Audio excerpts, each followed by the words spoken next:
Welcome to this podcast. My name is Teresa Norman, and I'm the founder of Together in the UK. And we're currently running a writing competition. And I'm absolutely thrilled that Sita Brahmachari has kindly said that she would be a judge in the competition. She's an award-winning author who's written some fantastic books, including her recent book, The Phoenix Brothers, but she writes particularly for young people. So we have invited Bryan and Bushra Mukadam today to interview her about her writing and various other things. So I'm now going to hand over to Bryan, who will start the first question. From one of the blogs from Together in the UK, I read how you were very concerned about the Literacy Society's report and how young people are no longer writing for pleasure, but instead relying on ChatGPT and sort of losing that creative spark. So I wanted to ask, how do we encourage more young people to write? That's such a good question, Bryan. Yeah, I'm really concerned. It's the National Literacy Trust have only recently produced this report, and for me personally, as a writer from a migrant background, my father was from India, my mum is from here, but as a young person, I really wrote creatively, out of a need to express myself and part of my identity and my history in the world, and I worry that. The AI it's proven with AI that you don't get the same sense of reward that you do when you're kind of writing creatively from an instinct. You see something in the world you want to respond to, or you have a feeling about something you want to place down creatively. If you do that from your soul and from your heart and from something that is deeply knowing, you know deeply about the world, then there's this incredible feeling, which I had as a child myself and a young person myself, and I wrote journals and diaries and poetry, of empowerment, that my voice does matter in the world. If you're going to AI as a first port of call, especially for creative writing, it's like you're saying, it's almost like you're placing yourself out of the story. And I think we have been placed out of the story. Global majority people who are minoritized and in representation have been of storytelling of all kinds and all aspects of life, have already been placed outside of the central story.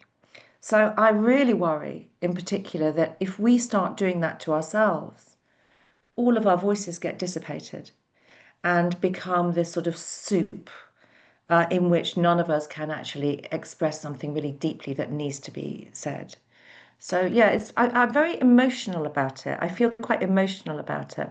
I hear a lot of young people saying things like, well, I'm not very good at writing or whatever. And I say, well, you've just told me the most amazing story about your family. You've just told me the most amazing story that you've imagined.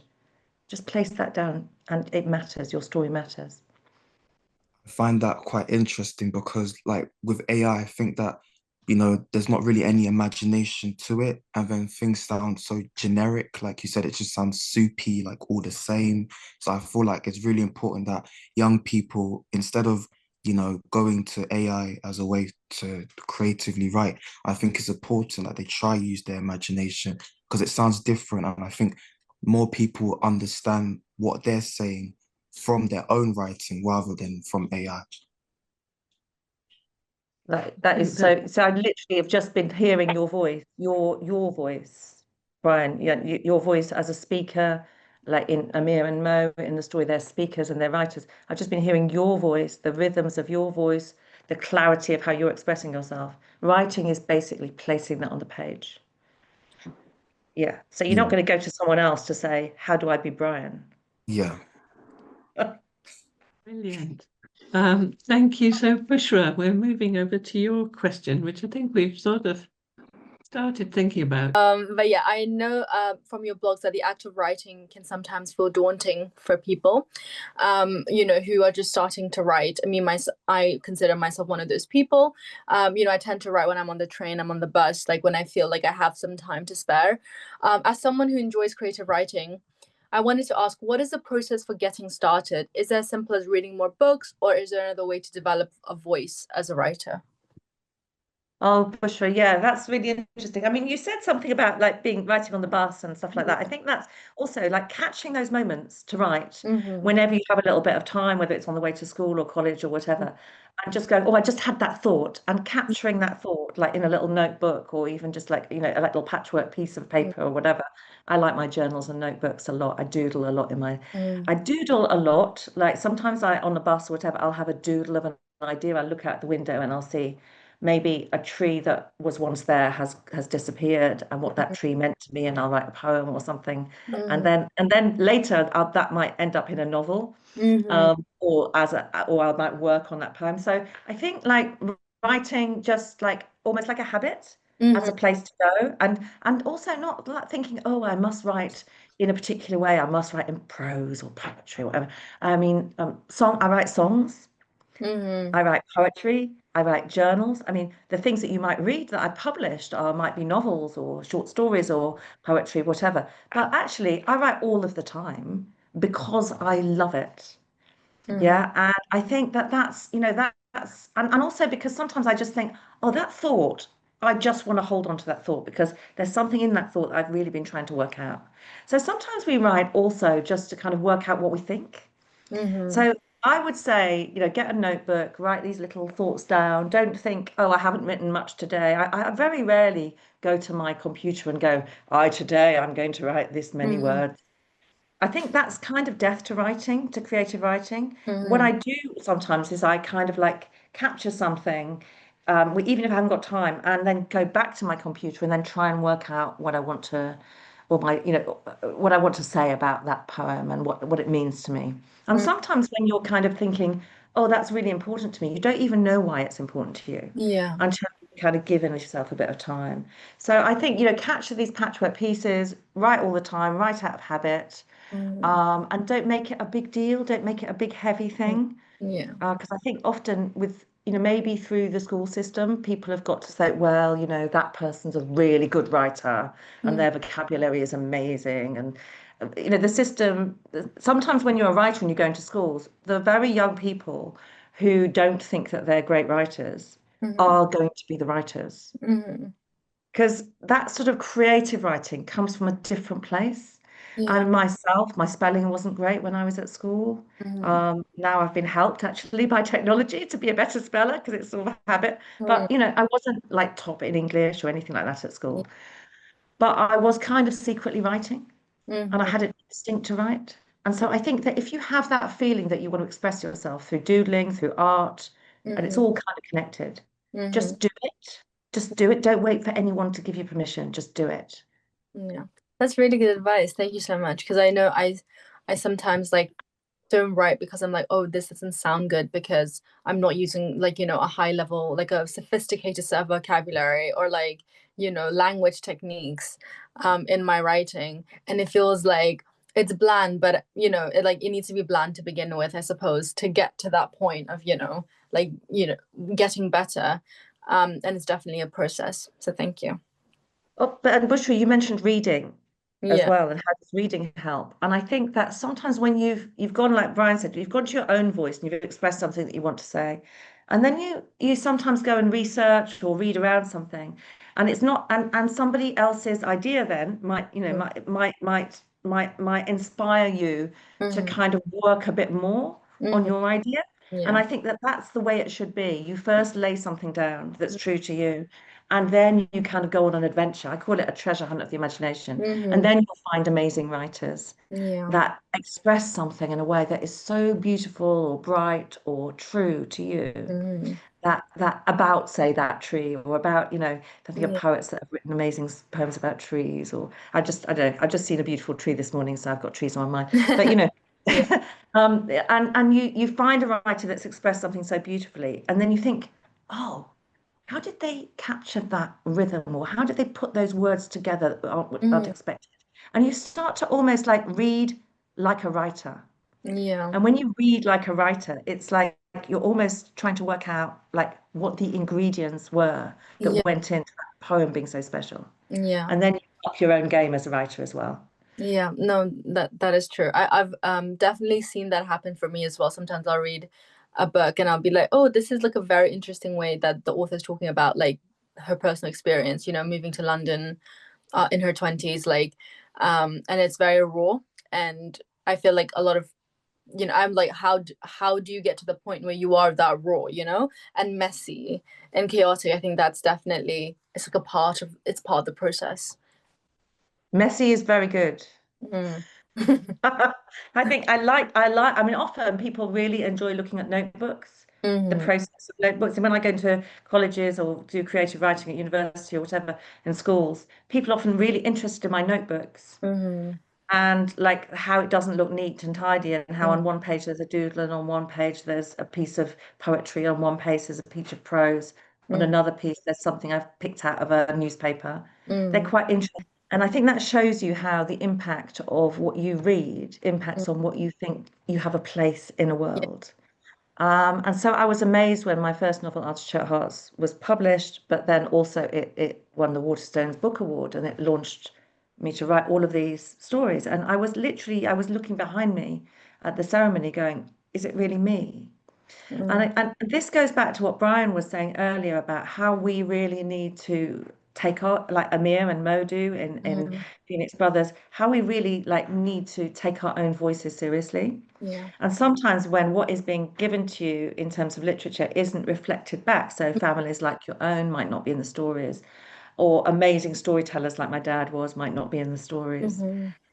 So I've got all of those characters in my notebooks, which eventually kind of, informed my novel. Like, Yeah. the raw story of the girl coming to London. Yeah. I had a raw story of Mira going to Calcutta, Yeah. to trace her family history, which is a little bit like when I went to Calcutta the first time. Mm. So, so when I wrote Artichoke Hearts, I was amazed that it got published, and then I was amazed that it got taken up. But one of the things that people said about it was that it was so natural in its representation of global diaspora children and young people. So in that story, there's Mira, who's mixed heritage, like myself and my own children, and then there's Jide Jackson, who is a recent refugee from Rwanda, Mhm. and there's Ben Bamey, who's of Caribbean British heritage. It's a normal British. It's any of our lives. It's any of our Yeah. classrooms. Um, and it's it was the story. It was the classrooms my children were in a big city in London. I was like, why wouldn't you write stories for young people which represent the young people who are Mm. going to read the stories? It Yeah. seemed almost obtuse to do something else. I didn't get any pushback. I think one of the things for me is that my characters are it's so important to me that I bring the humanity of the character Mhm. to life. If you're going to represent a character, they need to be so real to you Mhm. that they're almost like part of your community or your family, Yeah. yourself. Sometimes when I would be right, my son would come back from school and say, "Mum, why do you look, why is your face like that? Why are you looking so worried and anxious?" I was like, "Well, because this is happening to Jide Jackson in the story." And they'd be like, "Mum, he's not real. Where's my tea?"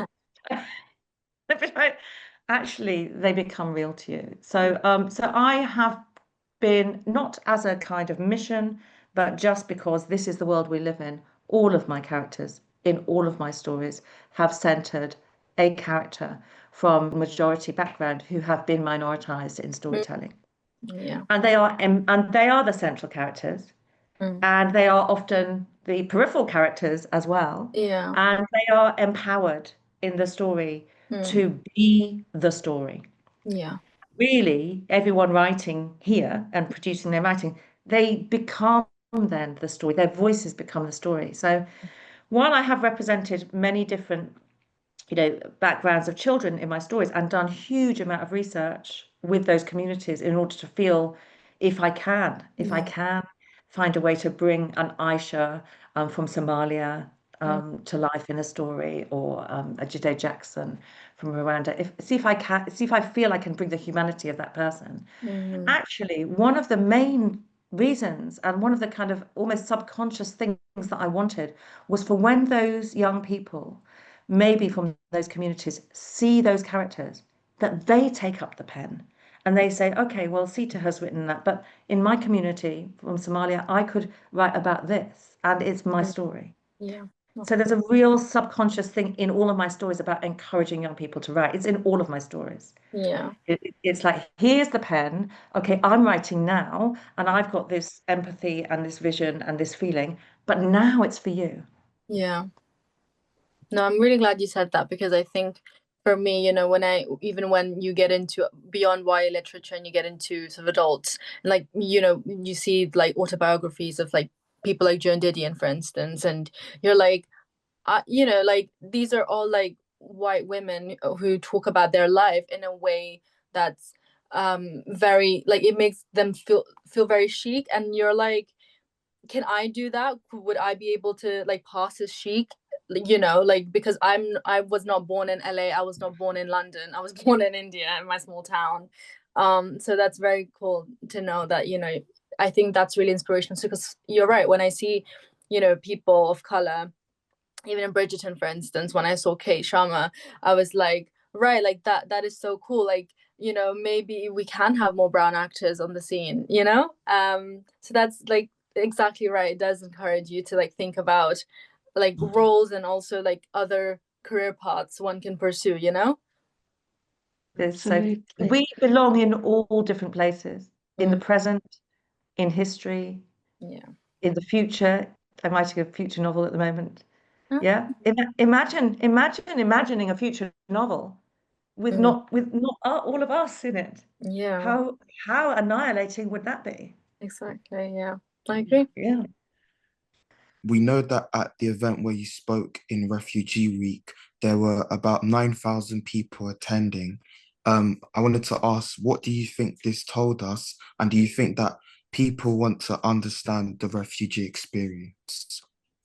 Yeah, Brian, I think that was it was actually very nerve-wracking. You know, when you're here, like, you know, we can imagine we're just talking to each other, but of course there are other people going to be tuning in. It's already nerve-wracking because we don't meet face to face. But to think that 9,000 people tuned in, and they would have come through schools and they would have come through colleges. So they would have been kind of get teachers, gatekeepers who would have decided to bring their young people to organizations like Together in the UK, who would have said, this is a good thing for our young people to have access to. I think that, I mean, even the summer we've just had, you know, many people, especially, you know, who are, say, in charge of classrooms or leaders in schools or colleges, they like really struggling to find out, how do we build diverse communities of our young people to feel confident, to feel safe, yeah, in our schools, and to grow like Amir and Mo grow in everyday in my story. How do we make those communities when the outside world has this kind of narrative, this negative narrative, including leadership, including media? And I think loads and loads of people within education are really wanting to offer their young people a positive story. Yeah, And so they're kind of looking for, well, how do we articulate this? What are the words? Because they're not being given the words. They're being given hostile words.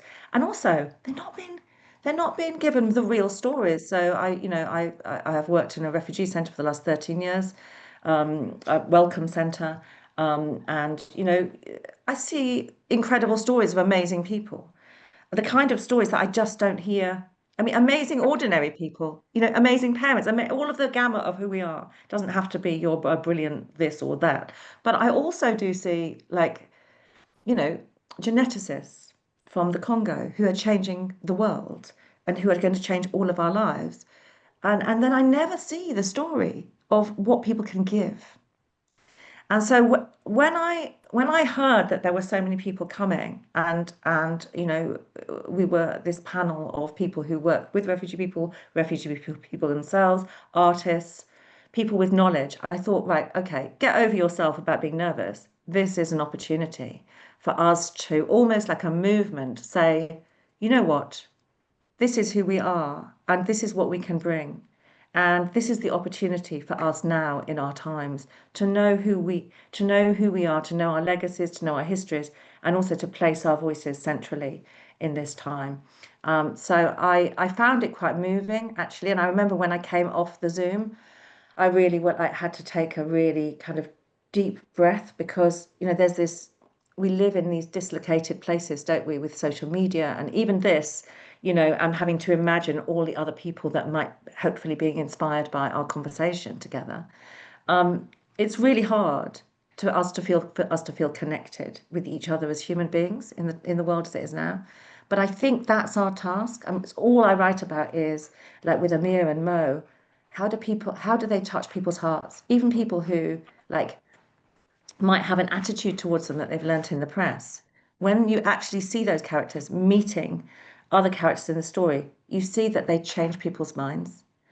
And stories can really change. I do believe that the stories we tell and the way we tell stories can really change things for the better. They can change things for the worse, but we need to push back and change things for the better. But the only way that we can do that is if we involve all of our communities and we find a way to offer our humanity of all of who we are to the world, and we hear all of those stories, which is why I was so interested in being part of the Together in the UK. This invitation for you, you know, to write, and you know, I'm saying you to Bryan and Bushra because you know, in some way you're representing those like 9,000 people that were in the background of that conversation.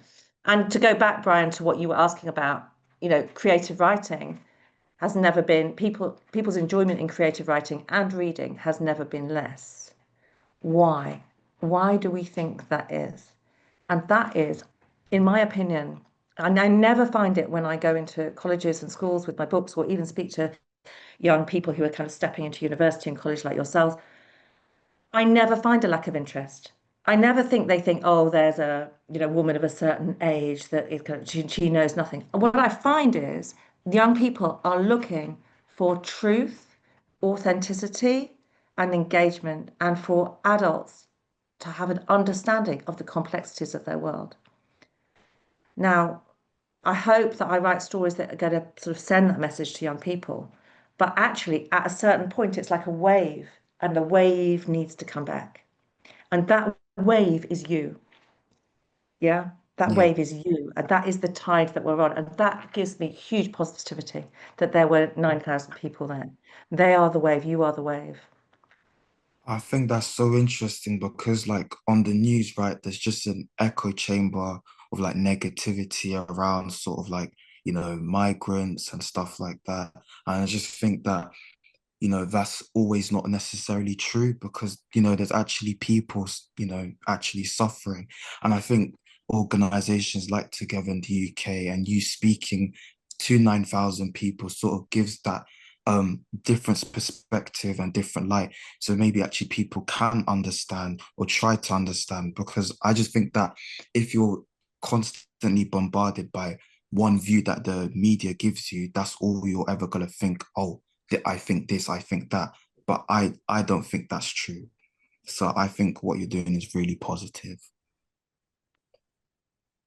I mean, I almost don't want to say anything really in response to that, Bryan, because your voice, and Bushra's voice, what you have said here is you are actually speaking the truth for your generation.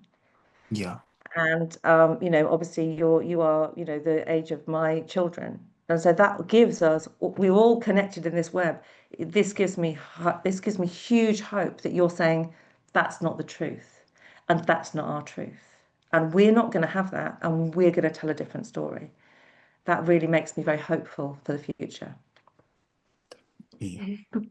So finally, Sita, if there is a young person listening who might want to enter the competition but feels they're not confident enough, what is one piece of advice you'd give them?